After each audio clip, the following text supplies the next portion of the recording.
Hey guys, SoCal Val here. You are listening to the Hitting the Turnbuckle podcast.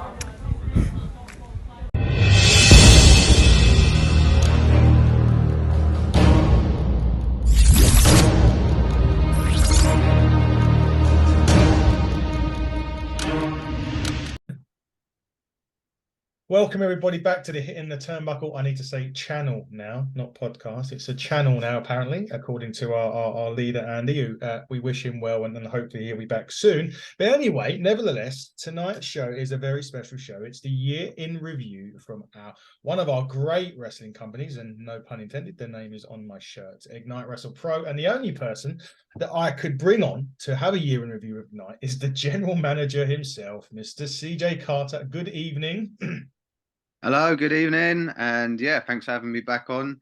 As that is getting quite regular. Yeah, it's always a pleasure to be on Talk Ignite. Exactly. Talk all things tonight, and you're always welcome on, as you know. But first things first, we have to say congratulations for that last show. Curtain Call 2 was absolutely outstanding. I think I texted you privately and said that was probably as close as to Rev Pro or Progress as you were going to get outside of those two companies. For you, how did it go? And is your phone ringing off the hook with wrestlers wanting to come to Ignite now? Yeah, it's funny. It's funny how the word gets around and like a little buzz comes off of a good show. But yeah, we've had a few people kind of knocking at the Ignite door since the last show. I think yeah, there's been a nice little buzz, and look, I've been running shows in that venue for 5 years. It's probably the best show we've ever done there, like Ignite or the predecessor, which was Clash. Like we've had some really strong matches over the years there, and you know, as we'll probably go into, this year's been a really strong year for Ignite. But oh my days, yeah, that show, it just kind of like it hit on every match delivered. You know, there wasn't a down point in any match. There wasn't a match where he was like, oh, that could have gone better. It was, you know, if you're sitting there before the show thinking, how do you want it to go? That, I mean, it's literally like a perfect 10. Do you know what I mean? It's like a home run, smashed it out of the park. And everyone on the card is the reason for that. You know, I can't take too much credit for that, but and also the fans were just great that day as well. For whatever reason, they were, you know, I mean, it was red hot in there, literally. It felt like it was, I don't know what the hell's going on with that room, but yeah, it was like a walk-in sauna. But they were also just rabid. They were so loud, and they can be quiet at times there for some reason. But yeah, everything just hit right. Yeah, it certainly felt that way from where I was sitting. And you know, my boy come for the first time, and he the first thing he said was when we walked out the venue, we got something to eat, and the first thing he said was, "Can I come back?" That's what you want to hear. That's it. And there was a lot of new fans there, I noticed as well. It's great that there's you know, usually like 70% of the crowd are regulars, which is what you want, and it was great. But there was some new people there, and there was a whole group of kids that was in the front row on one side that were completely new, and they seemed to love it. They were really into it, and hopefully they come back. And that's what it's about, you know. And it's like, I know you mentioned Rev Pro and Progress, and it's like, you know, and you've got TNT and all these top promotions, and but you know, what I do try and do is take a little bit from those types of promotions, but I also want it to be a family show. You know, I want it to be good for the kids as well, and strike that balance between like an indie show and a family show. So it's not really either. It's somewhere in the middle, and that just kind of nailed it. And you know, all the kids loved it. I think all the adults that came loved it, and hopefully they will come back in February 4th. February the 4th, yes, we'll get into that. And well, by the sounds of it, they are from the ticket sales. We'll talk about that as we get through the show. Obviously, last year, or you say this year still, it was all about some debuts and returns. We had a lot there. We had obviously Charles Crowley, Colin Mills, Michael Oku, CPF. Nina Samuels, there was Will Cruz at the last minute come on and done amazing. How do you feel that helps elevate the talent there? And is it a good sort of example of how far Ignite have come when, you know, it's easy to reach out to these guys and say, do you want to come on the show? But they have to obviously say yes and come. So does it show you how good the reputation Ignite is because you're getting the likes of Oku and people like that to turn up? I mean, look, it's always, you know, a pleasure to have people of that caliber down to the shows, and for them to want to do the shows is, you know, it's real special to that, and it means a lot. Like it does mean a lot, because you know they could take their pick of hundreds of promotions in the country, and I'm sure there are some they probably do turn down. And so the fact that they want to come and they want to give 100% for Ignite, is incredible. We've had, I mean, like you said, you just reeled off a whole load of debuts, but and it was. But I was sitting here thinking, like, who has been the debut of the year? It's like, I mean, you could go straight for the top talent. You could go for the Okus or the Crowleys or the Nina Samuels.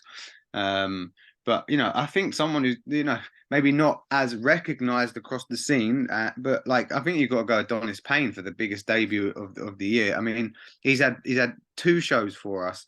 He's had 2 matches and a run-in, as it were, and he's walked out. He's ended the year as the Ignite champion. Corey, has had that title for 14 months, and has been the mainstay, and has really made that belt mean something. And it looked like no one was going to be able to take that championship from him, and he's been on a run of saying like 6 or 7 shows, main eventing them all, walking out with a title, beating some top Connor Mills, Gene Money, RJ Singh. He's beaten some top names along the way. And it's Adonis Payne who rolled in his first match in September and walked out with the title.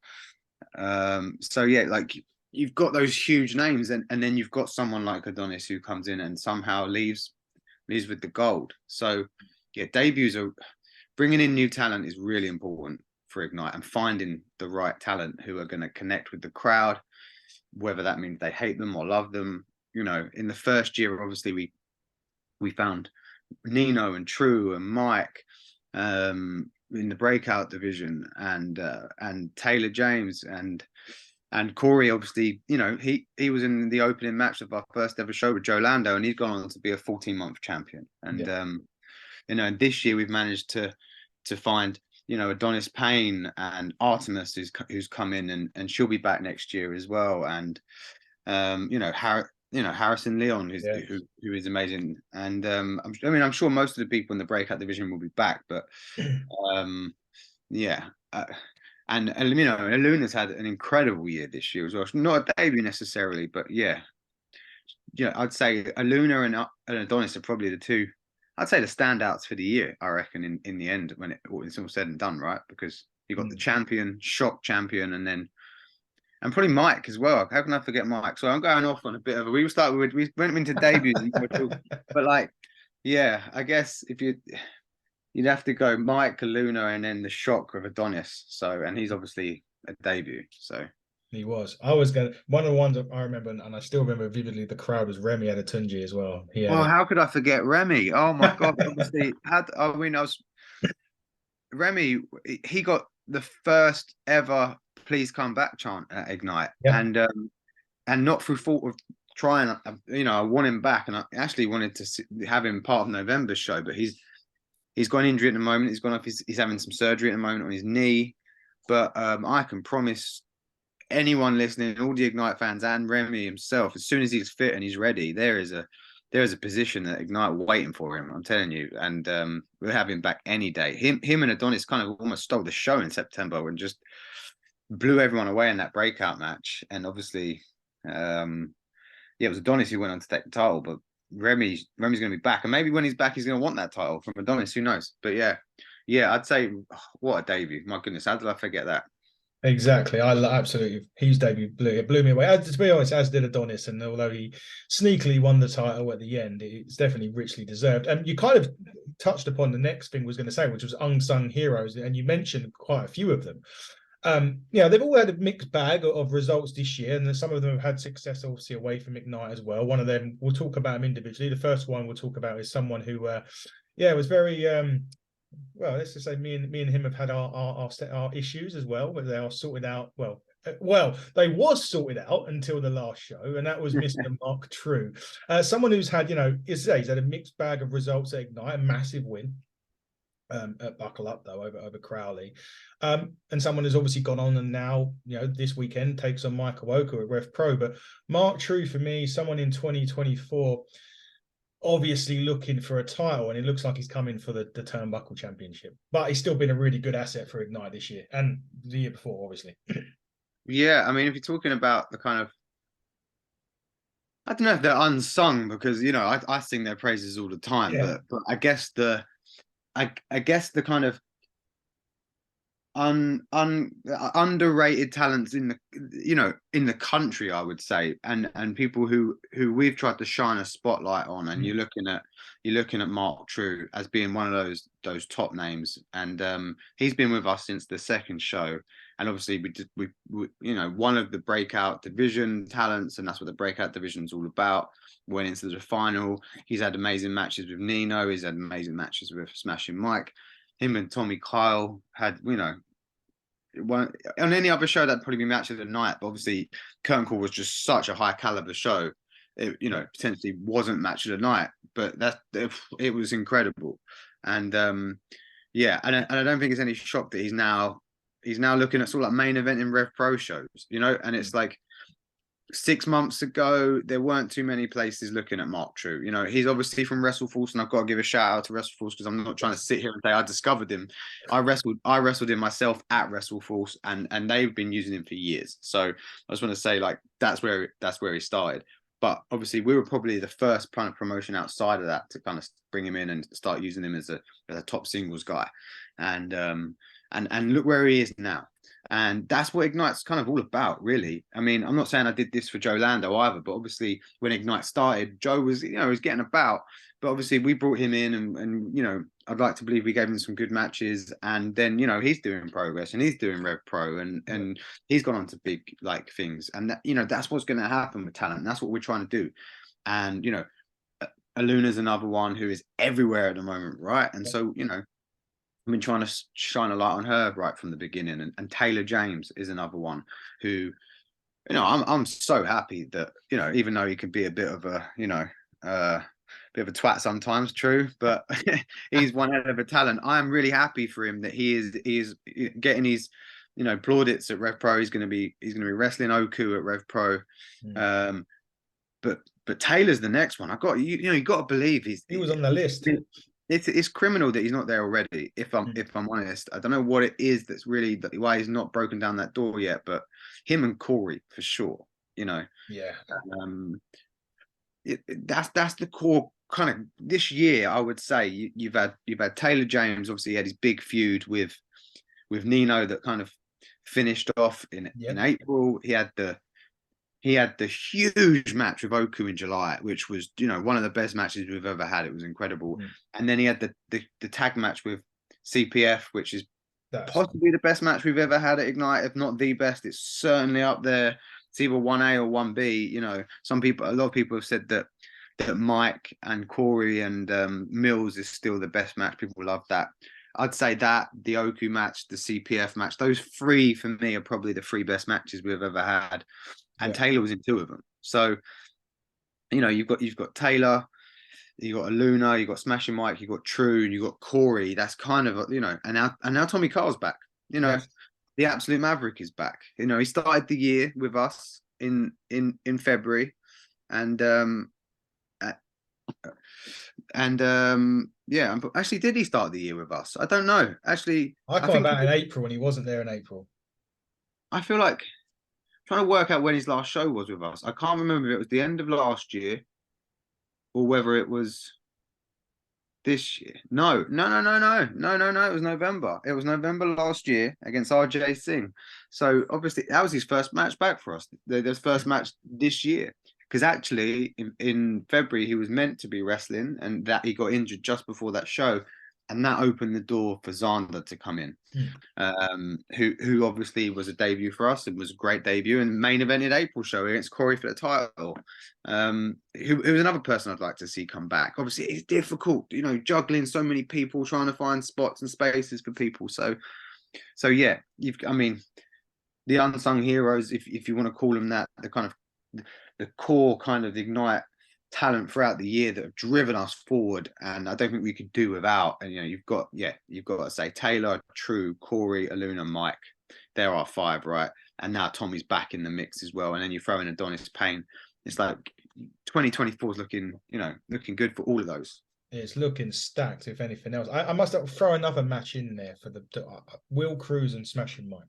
Yeah, I mean that was one of those kind of like you didn't expect it type Exactly matches. that. I Like, was worried. I was worried. and you were like, okay, to see how this is going to go. Mike, Mike's always had those work rate type matches at Ignite. He's gone out there and he's had those incredible kind of, I guess what you would call the indie style match. That they're not really strong style matches, are they, as such? But they're kind of British, the British indie scene style. Like I guess you would see it at Rev Pro or something like that. With guys similar to his size, so they can both fly around, they can both move each other around, and now he's going up against Cruz, who is 4 or 5 times his size, completely different style of match, different style of wrestler. How is this going to work? And they told a story, it was a story-based match, and it was bloody brilliant. They got such, they got such a huge reaction when Mike finally got him up for that big slam, and the place came unglued. And the place comes unglued for Mike every show. It's incredible. One of the best moments of the year was when he won your championship. The belt sponsored by Hitting the Turnbuckle, the Turnbuckle Championship in July. No, September. Sorry, July we unveiled it, right? Yes, and in it. September we had the match for it, and it was him, Lydon and Rivera. Who I forgot about debuts. Of course, 2 more debuts. And Lydon's another one. Oh my God, what a debut Lydon was. I mean, look, Rivera was great as well, but Lydon blew me away. And he's another person who I want to see back in 2024. And I'm sure if people are listening, like, well, you're the person who makes the matches, so just bring him back. It's you've got to juggle this. It's like, how do you fit 30 people on a card without doing a rumble and you're going to need to do like a WrestleMania, do like a 2-night event. That's it. We're going to have to do a Saturday, Sunday show. But yeah, that reaction when he won your championship in September that gave me goosebumps. I mean, that I think was the loudest. Yeah. In terms of pop, yeah, definitely. Yeah, that's the loudest we've ever had. Certainly the loudest this year. And that for me, I think if I'm thinking about it, that's got to be moment of the year. I think I would definitely say that's moment of the year. And yeah. So. Yeah, I agree. I agree with that. But I mean, just going back to Will Cruz and Mike, it is the Hogan Andre story. That's exactly what it was. That's exactly what it was. And it's as old as time. And it works to this day. And it works to this day. And Will it's just can move. Will can move. I mean, look, I've seen Will work for a few years. I've done shows with him before and always been impressed with him. But even I was kind of surprised with how well he was moving in there and how much he was flying around in there. And I don't know if Mike's ever looked better, if I'm honest. And Cruz is another person. The ring moved at one point. The ring literally moved. It literally moved at one point during that match. It was amazing. Cruz, oh God, he could come in and he could be someone who could take the championship, like in theory, right? So yeah, I mean, look, I'm just reading off names here from the year now. I'm thinking like Remy needs to come back next year. Cruz needs to come back next year. Lydon needs to come back next year. I'd like to see Zahn back next year. Harrison Leon, I'd like to see back next year. Done more shows. Jeez. That's it. We're going to have to start doing monthly shows. That's the problem. I'm not ready for that. I mean, that is, I've never... not into that side of the wrestling, so I don't know. But just when you reel off those names and you reel off your core, you're like, how do you fit those all in? It's just, rather you than me, what I would say. Rather you. Talking about Tyler, you kind of hit all the unsung heroes off. You had Taylor and the Loon. I mean, Taylor breaking away from the Rebellion and Ignite, wants to forge his own path, and he'll be knocking on your door, certainly. And I think someone that's already knocked on the social media door was a Luna, funnily enough. Yeah. I mean, Aluna is is there a show in the country that she's not on at the moment? I don't know. I don't know how did you see at the weekend how many miles I don't know if you saw her post at the weekend just gone. She did a show I can't remember where Friday was, but then Saturday was Milton Keynes and Sunday was like Plymouth, and I'm like, my goodness me, and what a year she's had. She had the huge feud with Kira. She won that massive no DQ match in September, and then she went on to beat one of the best wrestlers in the country, Nina Samuels. Why WWE let her go, I'll never know. and I guess it's, their loss is the scene in this country's gain, and that includes Ignite. Yeah. Yeah, I've known her for a good few years, and she used to wrestle on Clash as well before she was signed to WWE. And yeah, what a huge win for Luna, and I'm sure she's going to be knocking on the door for a title shot, whether that's your title or our title. Maybe something's coming up. We're going to announce something. We've still got 4 more matches to announce for Chapter 3, so maybe Luna will be involved in some kind of championship match or a match for to get into that championship. Who knows? So. Well, we won't have long to wait. Those 2 months will fly by, and it'll be good to come back, as I always like to say, home, because it is for everyone of the turnbuckle. Anyway, It is your home. It is your home, Adam. It's hitting the turnbuckles home. Like it's the home of hitting the turnbuckles, the home of the turnbuckle championship. It is the exclusive turnbuckle title for that matter as well. Let's talk about titles. Obviously, we'd announced the turnbuckle title in July. It debuted in September, as we said. Smashing Mike won, and Corey's been the mainstay of the Ignite Championship. But now that landscape has changed now. So 2024 is going to take a really interesting view, because you're going to have people, Corey obviously is going to want a rematch. You're going to have people that want to come in to face Adonis and take that title away, much like the Lyrical Dragon, who's coming on the February. Oh my God, Darius, we're talking about debuts, right? We're talking about debuts from this year.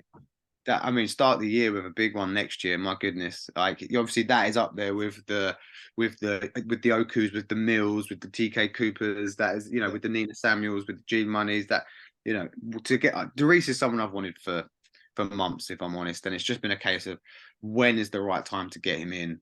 And in he comes straight into challenge for your championship in February with Smashing Mike, who is, obviously has already got through Connor Mills, and so he didn't beat Connor Mills, did he? No, of course. Corey retained, didn't it? Got through Leiden and got through Rivera and got through Cruz. But obviously has been in the has been in the ring with Mills, and Cruz has come in. So he's had some of the top guys in the country already, and now he's got to step it up again. And the charisma with those two, my goodness me. I don't know if Bournemouth and 96 is ready for those two. That's going to be crazy. They're going to try and out charisma each other. It's going to be interesting. That's for sure. That's just in the ring walk. I know. The fans are going to be gassed just from the entrances alone. Have to have some extra time just for the entrances on there. That's it. We're going to have to. My goodness. But yeah, that match is going to be off the charts. And yeah, it'd be interesting because they're quite similar in some ways. Mm-hmm. So it'd be interesting to see how they work together. But yeah, I've never seen Darius have a bad match in my life. So I can't see how that won't be another banger and another incredible debut for Ignite next year. Yeah. Well, speaking of the debuts, we said we're just talking about Adonis changing the landscape of Ignite, winning the title. And well, we haven't got his first opponent yet. We've got the amount obviously going to be to be announced, but there's more people making debuts in February that we need to talk about. One of them being Sapphire Reed. Of course, yeah. So we've got Sapphire Reed coming in February, and Jay Joshua as well. So yes. two more huge debuts. Sapphire wrestled. I'm trying to think. She was on one of our earlier shows, and she wrestled Kira Kamira. Mm-hmm. It was either our second or our third show. And she was quite early on then. She wasn't, so it was about 2 years ago. So in February it would, so it would have been our second show, I think. So in February, by the time she comes in, it'd be 2 years since she was with us. And so she was only about a year in at that point. So still very new. And for various reasons, it's been hard to get her back since, and just trying to find space. And then obviously she's been so busy. And she's gone on to be, my goodness me. So she's Eve champion currently. She won the She Won tournament. Mm-hmm. She's now like a Rev Pro regular. Like she is everywhere, and she is at the very top echelon of I'd say women's wrestling, because obviously Eve is a women's promotion. Yeah. But just the top of wrestling in this country, top of the Brit Rest scene generally. And now she gets to finally get to bring her back. She gets to come back in. And yeah, we have to see who she's going to be going up against in February. Obviously, Luna's going to be on the show, but what's she going to be doing? Artemis could be back. She hasn't been with us for a while, so that could be another great matchup. Yeah, and then obviously the other one's Jay Joshua. So, and yeah, he's going to be him and Adonis Payne have had a little thing on Twitter, just a little thing already. I've noticed where Okay. it's been a case of Adonis saying, "Oh, if you want to come in for some gold, then I'm right here." So maybe that come straight in at the top, and Jay Josh was rested. He has literally wrestled everyone there is. So he has it all and could easily come back in and take that straight off Adonis. Look, I've got a lot of respect for Adonis, and he's incredible. And I follow his career from the very beginning, but he has kind of risen very, very fast. And so maybe I don't know if it would take much for him to get too confident, too fast, let his guard down, and then someone comes in like Joshua, who is a bit more experienced than him, has wrestled more wrestlers at the top level than him, and all of a sudden he's lost his title already. So that could well happen. It could well happen, but we know who's Adonis is taking on in February yet. And you said there was a little Twitter beef. I have just been reading it while you were saying that. Actually, is it Twitter or X nowadays? I don't know. I'm never going to call it X. It's X, isn't it? It is X. There's no, but I can't call it. It just don't sound right to me. It's always going to be Twitter to me. Yeah, it's always going to be Twitter to me. So they've had their little bit on Twitter. So we'll have to see how that pans out. Sapphire Reed. Let's get on to chapter 3 now. My God, those tickets are flying out that door. I mean, literally within the first week of those. Well, not even that. I mean, the show ended on the Sunday. By Tuesday, you were 40% done. Yeah, I mean, it has been the fastest sales we've ever had. Buckle Up in July was a pretty fast one as well, if I'm honest. And Buckle Up has been our highest sales that we've ever done. Done 198 sales for that, and then probably slightly over 200 people in there with all the additional people who were there. But yeah, 198 tickets sold for that. We could either equal or better that for this show if it keeps rolling the way it is. We're already sort of like 2/3 sold. Just over 3 weeks from the last show, right? So not even so not even a month from the show. We're kind of nearing on over that 120 ticket mark. The old benchmark that we always used to set, and for the first sort of like 18 months, maybe longer, maybe not, almost the whole first 2 years of Clash, the capacity in there was only 150 people, and it's only been over the years they've allowed us to add a few more. I think the last Clash show we did, we managed to get a few more rows in, but yeah, 150 was always a sellout. So if you think, and that's always my first benchmark for any show. So you think we're only sort of like 30 off of that first benchmark, and we've still got over 2 months. 2 months to the show, right? So if it keeps rolling like that, I mean, look, I hope what that means is that people just went away from the last show and they were so excited and they loved it so much that they want to come back, and that's what it's going to, hopefully that will be what it's going to keep going, like show after show. Because if it can, then I can look at maybe adding some more shows in, which I would love to do, because I've only got 5 dates in for next year. Yeah. If possible, if I can, I'm not against adding a 6th one in somewhere. Even maybe it's a different venue, a different location, something like that. Try out something new.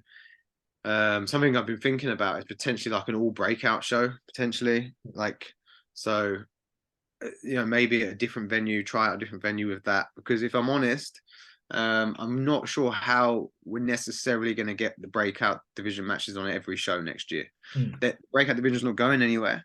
It's not. It still will exist in some form, but we're gonna have to adapt slightly, because we've grown a bit as a promotion, I think. And I don't want to be blowing my own trumpet or anything like that, but since we started in 2021, it has grown a bit, and that means that we've had some bigger names come in, and aside from that, we've also grown our roster, because the breakout division was so sick. It's been it has delivered what we set out for it to do, right? Which has been great. So the idea was to bring in talents that we weren't that familiar with, or other people weren't that familiar with, shine a light on them, and hopefully they become regulars on the roster, and obviously also branch out and wrestle elsewhere. And it was a match for us every show, for us to try and find the new talent. And it worked so well in the first year that we ended up adding Nino, Mike, True, Taylor, and Xander as well. So almost every show. Xander's been on and off because obviously he tagged with his brother. So when Nino's been in singles, he's not been on the shows. Although he was on one of the shows in the 4-way. And that was April, I think. He did do April as a singles. And he's back next year. Obviously, Nino's back with his brother in February. The Bryants are back together. They've taken on True and Lacey, which is going to be an incredible match. So obviously Nino and True have got the history from last year where True attacked him and injured his ankles. You know, Nino's back this time. He's bringing his brother. True's called in Kieran Lacey, who he's been tagging around the country with. But you know, my point is that that's 5 from the first year that we've had as regulars / semi-regulars in Xander's case, and now we've got Adonis Payne, and you know, so that's 6 people from the breakout division. I also want to get Harrison Leon back as much as possible, and obviously Remy, as we mentioned. That's potentially 8 people from the first 2 years of the breakout division that I'd like to be regulars. So it's work, but it's filled up the roster. Is my point, you know. And then obviously we're bringing in more names like Doris, and Sapphire's coming back, and we've had Nina Samuels and G Money and TK Cooper, and you know, last year in July we did Buckle Up, which was a huge, gigantic success. And obviously, in fact, I would actually like to talk about that a bit. Like, maybe we can circle back around to that. But yeah, Buckle Up was huge for Ignite personally. Coming on board with Hitting the Turnbuckle with the partnership, it's really helped us grow. But it's also helped us bring in bigger names. And then we've had the core people on the roster like Corey, who's been there since day one, and now Lando's back in, who was there before and is now back with Danny Black. So CPF are there, and it's just how, you know, Luna's a regular, and how Tommy Kyle's back. He's a regular. Where on earth? I don't know. It's difficult. I don't know how I'm going to fit a breakout division match in every show. Is my point. So you need 2 rosters now. You need like a Raw and a SmackDown. You're putting WWE head on, you know.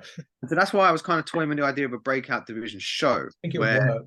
Where you know, we have a whole show for it where we highlight completely new talent. Maybe run a whole tournament on that show, or maybe we just do a whole load of qualifiers on that show, and then November next year we have the final. So I don't know. I'll have a think on it, but yeah. If it's going to keep rolling like this and be as successful, then you know, maybe there can be some more shows. But yeah, I mean, in terms of why we're successful, I honestly think a large part of that is down to you and to Hitting the Turnbuckle. Like Hitting the Turnbuckle, and especially yourself, Adam. You came on board earlier in the year, just before the July show, and we partnered and did the big joint show in July, Buckle Up. And if I'm honest, April's show just fell a bit flat for me, and I was, you know, I set very high standards for my shows and for myself, and it was an okay show. It was fine, but February was very good. I'd say February was probably a 7 out of 10 show. It was a very solid show. April was like maybe a 6 out of 10 show. So it's probably the first time that we kind of took a step back, right? Instead of every show getting better and better and better, we took a slight step back. And then you came in, and together we made July incredible. I was like, wow, this blew everyone away. It blew me away. Biggest sales we've ever done. We had Scotty Rourke come in as a debut, Oku come in as a debut, Crowley come in as a debut, Connor Mills come in as a debut. We did the big announcement for the Turnbuckle Championship. It was just a hell of a show, and it really, I think set a new standard for Ignite. And we've just gone from strength to strength since. And that's totally like, so thank you so much for that is what I want to say. And I feel like that's why the ball's, you know, obviously we've had to keep it rolling, but it got that ball rolling. And I think people have looked at Ignite in a different way since July. I really do. So, yeah. Well, that's good to hear. And obviously we always try and promote as much as we can, even if it's not our sponsored show. And yes, Buckle Up, before everybody asked, Buckle Up will be back next year. We've already had that. We will be sponsoring Buckle Up again, like we did this year. We'll be sponsoring. Buckle Up will be back. Don't you worry, people. How we make it bigger than last year is going to be an interesting one. So yeah, that is going to be interesting about how we make that. But Buckle Up was fantastic. We'll talk about that now, as you mentioned. I've never, obviously, from our point of view, I've always just come and sat down at a wrestling venue. I've never had that sort of back, you know, been able to sometimes it shows now we help you, sometimes we help set the ring up, or nowadays I help take the water upstairs because I can't do any much heavy lifting. So I have to take, Rach helps out with the raffle now and whatever else. But yeah, Buckle Up was my first real sort of, seeing how it was all put together. Because normally when I get to a wrestling show, or anybody gets to a wrestling show, it's just there's your seat, it show starts, grab a drink and go. And this was a real eye opener to me.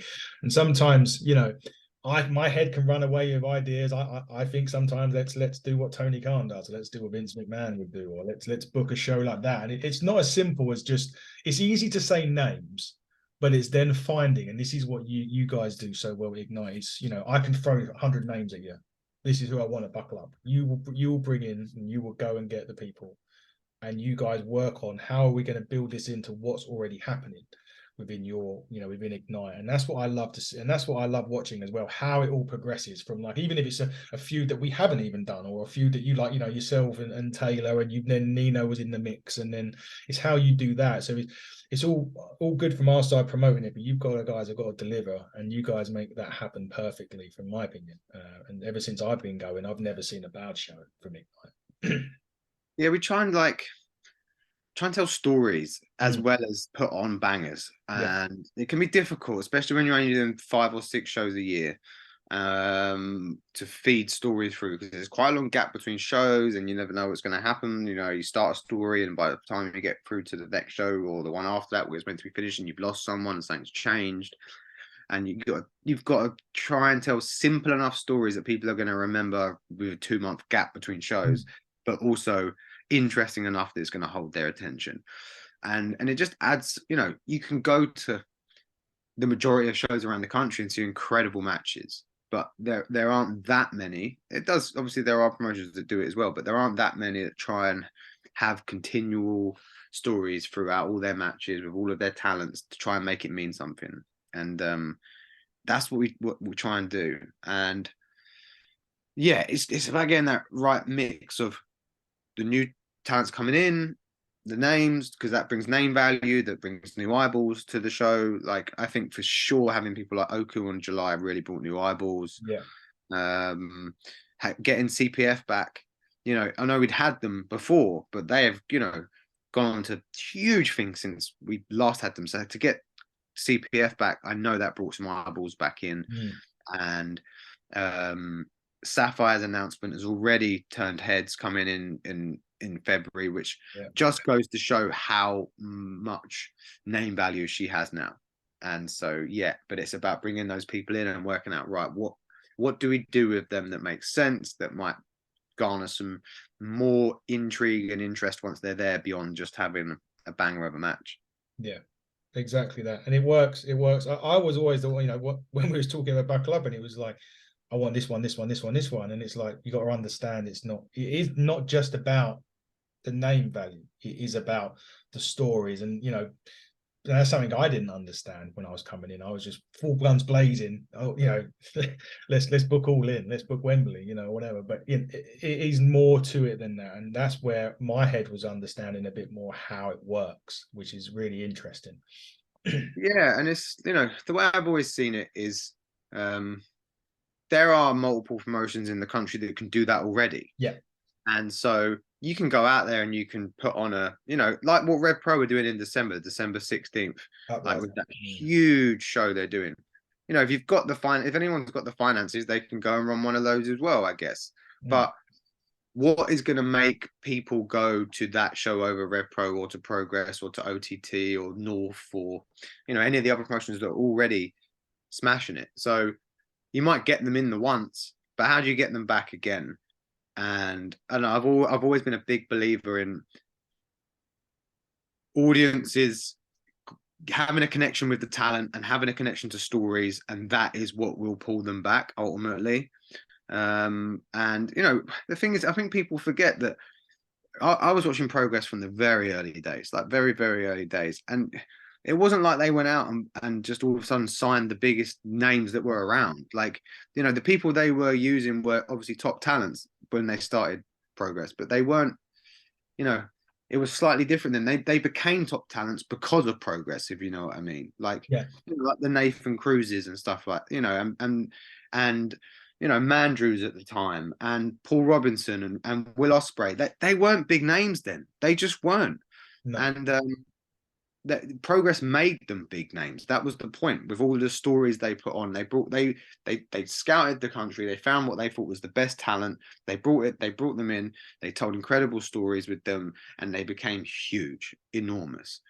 And you know, Rev Pro have a slightly different model. They've always, I think, kind of gone for the big names and imports sometimes. Like they've obviously had a connection with Japan for a good while, so it's a slightly different model. Even with Rev Pro, they still bring in people. They've got their contenders, you know. And when they first brought in Oku, he wasn't a huge. They made him that name, you know. And that's what that every promotion does that to a degree, and it's about finding those gems and your audience having a connection with them. But, yeah. Exactly that, and that is exactly what it is. But before we start wrapping up, and we have mentioned chapter 3, and we've mentioned there's been a load of tickets being sold, but we've still got, you've still got a few left. Where just run down a bit about, just remind everybody who's going to be there, what's been announced so far, and where the tickets are. Right. So obviously, as always, 96 Shenley Road in Boreham Wood. Get your tickets from 96.eventbrite.co.uk. Obviously, you can go to all of our social media channels, Ignite Wrestling Pro or Ignite Rest Pro. It's Ignite Rest Pro on Twitter. It's Ignite Wrestling Pro on Instagram and on Facebook. You can find us on YouTube as well, TikTok as well if you want some video content. But yeah, 96.eventbrite.co.uk for your tickets. And yeah, we've got Man Like Darius coming in, huge debut taking on Smashing Mike for your championship, the Turnbuckle Championship. Sapphire Reed is coming back after 2 years out now, coming in as, Eve champion. Jay Joshua, who's coming in, huge debut. Does a lot of work out in Wales for Attack. He doesn't actually get into the London area that much. He started doing a lot of the Riot Cabaret shows, so he's getting into the London area. So that's a great coup for us to bring him in. Obviously, Adonis Payne has just claimed the championship after Corey McRae held it for 14 months. Gene Money's taken it from him, and then Adonis has come in the back door and stolen it from Gene Money. So who will he be defending against for his first challenge in February? We've got the Absolute Maverick's going to be back in February for his first match back after he claimed his first win in November, coming back off a year out from his injury. Mark True and Nino Bryant have their ongoing feud that dates back to September. And obviously, as I mentioned, it's the Bryants versus True and Lacey. We're going to have Luna back in. Taylor James will be back. Corey is going to, what is he going to do next? 14 months as champion now. What does he do next? Will he be coming in for a title shot? Will he want a number one contenders match to get his title shot back? What is next for Corey? Could we have people we haven't seen for a while, like Artemis? Could she be back on this show? I mean, it's lining up to be a hell of a start to the year, and it's difficult to keep trying to up the last show, especially when the last show the bar was set so high. But I think this one, could well do it with the debuts and the returns that we've got. And we'll be announcing more matches, potentially another one this week. So keep your eyes peeled on all of our social media channels. I'm sure you at Hitting the Turnbuckle will be sharing it as well, as you always do. So keep your eyes peeled on the Hitting the Turnbuckle channels, Twitter, Facebook, Instagram. Just before we wrap up, I'm going to just announce a couple of bits myself. Obviously, we have literally, whilst we've been on air, announced that we are the official sponsors of the Odyssey. So that aforementioned Artemis and Adonis Payne are going to be a part of the Hitting the Turnbuckle family. So they are on signed, sealed, delivered for 2024. They are our sponsors. And funny enough, a couple of other wrestlers have just asked, how do they apply?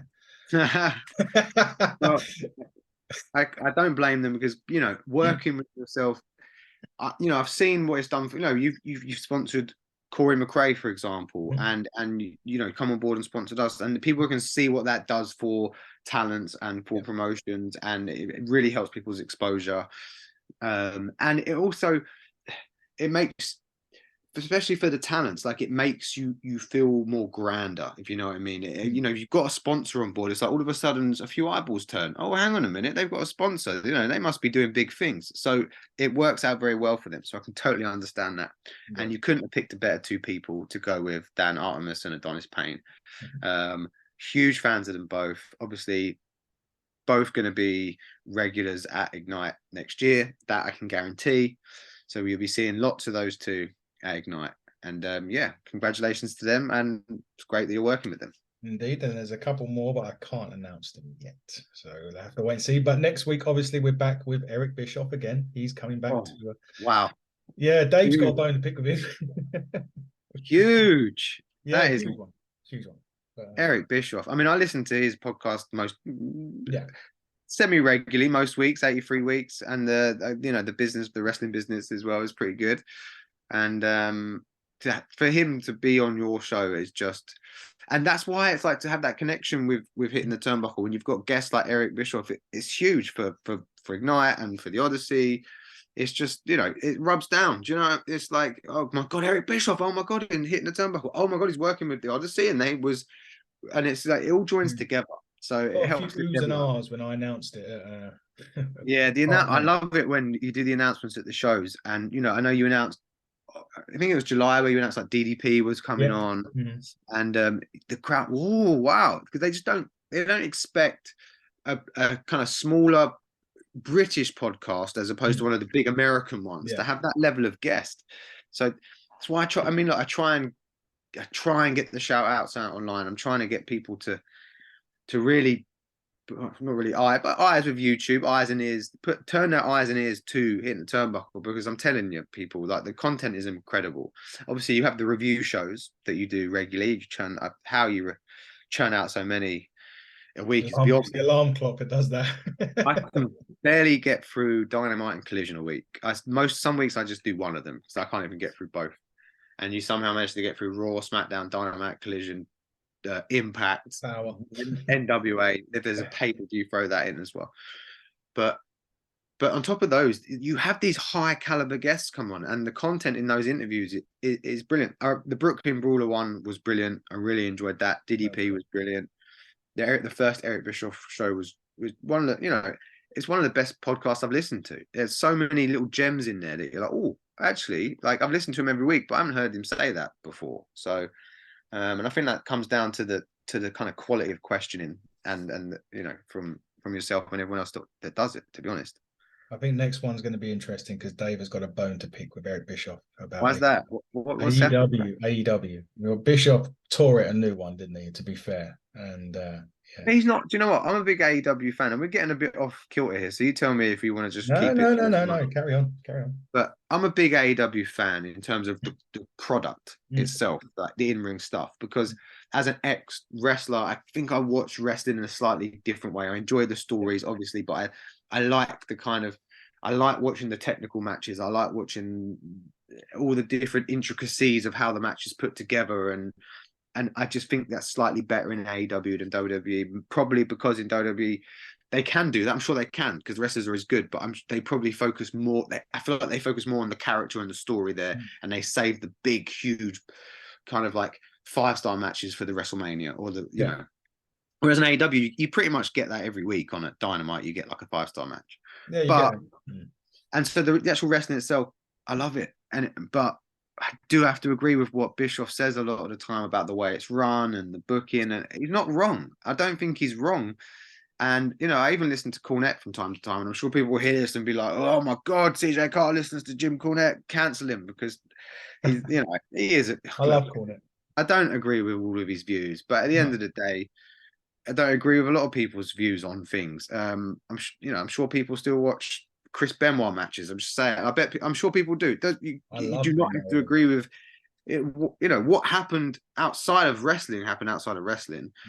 Jim Cornette still has an incredible history, right? He still has an incredible history in wrestling. He still has incredible knowledge in wrestling. Just because some of his other views are not the best, or you know, some of the things he said might upset people, you can't doubt that he has endless knowledge in the wrestling business, and a lot of the things he says are true as well.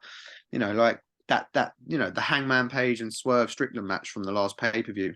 I watched that, and I'll be honest, it wasn't for me, and I wouldn't have had people drinking blood on a pay-per-view if I'm not on a mainstream promotion, if I'm honest. But people seem to love it, and it got a lot of buzz. But I don't know,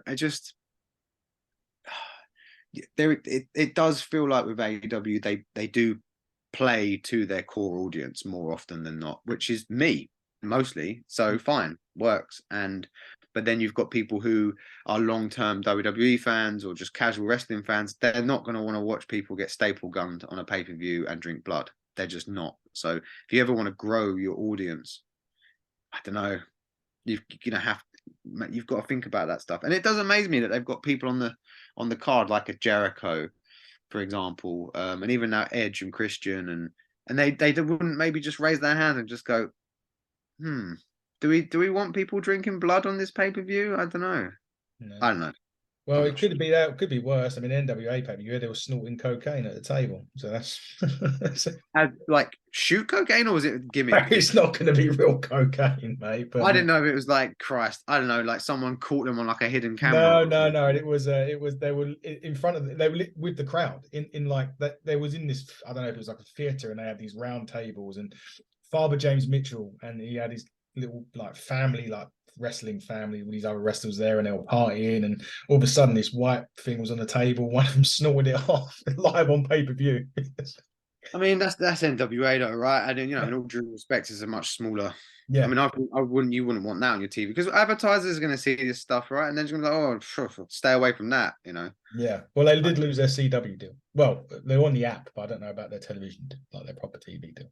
All right. Well, there you go. And it's just, is it worth it? I don't know.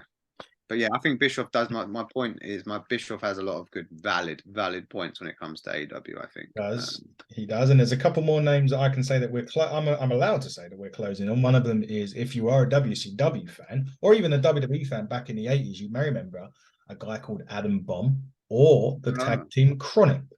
Brian Clark is one that's he's moving in December, so I think we're pushing it out to he could probably be our first guest in January. But there's two other names that we are very close to. One of them is an ex-WCW wrestler. You may remember him as Crowbar. He as well. We're just lining up dates for that. And also another member of Raven's Flock, if you remember Scotty Riggs from WCW. Yeah. Also very, very close to getting on board as well for an interview. We're just firming dates up with both of those. So there's another couple of names. It's a good start to 2024. Some classic old school WCW names coming in there. Yeah. It's amazing it's amazing on the when you send the email out to me, say we've interviewed Eric Bischoff, and the next thing you know, they're all of a sudden there you go. That's what I mean. You're opening doors for yourself as well. You're opening doors for other people, but you're opening doors for yourself now, getting Bischoff on. That's huge. Yeah, that is massive, and we've just touched early discussions with getting an old guest back on, which is Vince Russo. I think that was one of the first big guests you had, right? It was the first big guest that when I come on. So when I started, literally just over a year ago now on the podcast, that was mine and Andy's first guest that we done together. Yeah, that was the one that really turned my head for him, because I've been following Hitting the Turnbuckle for a few years because Andy interviewed me way back in like 2019, I think. And and then but that just turned. I was like, hang on a minute, Vince Russo, hello. So yeah, and he's another one who's controversial, right? A bit like Jim Cornette. I don't actually think he has as much wrestling knowledge as Jim Cornette, if I'm honest. And I agree with a lot less of what he says, but he's an interesting listen, that's for sure. And I always like to listen to his shows because he's interesting and he can be controversial. So he is. Well, those are the names we've got coming up. But we're also going to be with you actually in a couple of weeks when you are doing Sacrifice Wrestling. Oh my God, yeah, I'm emceeing for the first time in my life. I mean, I've wrestled on hundreds of shows, but I've never emceed a show, and I'm a bit like, I've kind of agreed to do this because I've got a lot of respect for Sacrifice. I wrestled there for a couple of years, made some good friends there. Hustle Malone, who runs it, quite close with him, and I think he's doing great things for Sacrifice. So I was like, but it'd be nice to go back in and see everyone and see the fans again. Then it started to dawn on me that, okay, well, I've never actually emceed a show in my life. see how this goes, I guess. But yeah, We'll be there that's to give you some December. moral support. Yeah, that's December 17th. It is. Yeah, December 17th at the Bedford Town. Bedford Town Football Club. Yeah, it's a great venue. Oh, I used to love wrestling in that venue. They used to be in a couple of different schools before that, which they're okay, school halls. But then they got the Bedford Football Club venue. It's such a nice venue. It really is. So yeah, get down to that. Come see me completely bomb as an MC. And I mean, and obviously you've got, like, Adonis Payne's going to be on that show. I'm sure Tommy Kyle will maybe be on that show. He quite often does those shows. Harrison Leon will be on the show. Artemis will probably be on the show. So, there will be Ignite regulars on that show as well. So get down there, go check them out. Exactly, and we'll be there as well. We're hitting the turnbuckle. I'll be making my sacrifice. I'm not sure. I think Andy's been before, but me and Rachel will be up there with Chris as well from Cupcake Photography. He's part of hitting the turnbuckle as well. That's how much we've grown this year. We've now got our own photographer. Yeah, got your own media branch. Like, well, I guess you are media, right? But like press branch. Yeah. Yeah, we've got their own press branch. Rachel and Chris does all of our press work. But before we go, I have to say one last thing about Ignite and about everything. Obviously, I've only been going since July, and there is one image, and it's a personal image that I'll always take with me no matter where I go. And it was the image in November, the show just gone, of my son at ringside watching them warm up, and you could not get him away. He was literally fixated the warm-ups that were going on inside the ring, and then that for me, my personal thing. Well, I'll never be able to take that away, and I want to personally thank Ignite for letting us in. It's not always easy when you want things to, when you're trying to work together with people when you don't really know. And I didn't know you from Adam, no pun intended, before then, and just to let us in. Let us do what we do, and let us help out and bits and pieces like that. Even if it is just taking the water upstairs and maybe just moving the tables around so you can set your merch up, and OCD Rachel in there moving all the certs around for everybody. I can't thank you guys enough for giving us the opportunity to do that, for letting us sponsor a belt, letting us sponsor a show, and just everyone at Night just makes us feel so welcoming, and there's never any issue with us being there as well. And for me and my son at the last show, I mean, that meant the world to me, for my son getting all that interaction with the wrestlers, and he loved it. So I just want to personally thank you guys for everything you do for us as well. Oh, well, it means a lot. Thank you very much. I'm glad, that makes me feel so good to hear that your son enjoyed it so much and he got those moments, because that's what Ignite's about. That's for everyone that comes and for all the kids that come, and it's about that, making those moments, right? So and here's to another another year together, and I'm sure many more, but here's to another year. Here's to 2024. Yes. 5 more shows at this stage. Might be another one, who knows? Another buckle up coming your way. Oh yes. Or debut coming your way. Who knows what's going to happen. Just keep it locked to Ignite. Keep it locked to Hitting the Turnbuckle. You can follow us at HTT Buckle. You just type in Hitting the Turnbuckle podcast and all other social medias. We are there in some way, shape, or form, as is Ignite on all socials. And Chris has already mentioned all of the Ignite handles so that you can get them out. So please do get that for more announcements, for more debuts, and more shows. Keep it locked there. But ladies and gentlemen, this has been the Hitting the Turnbuckle channel. He has been the Ignite GM and CJ Carr. I have been your host, Adam Cousins. And until next time, everybody, buckle down and stay safe.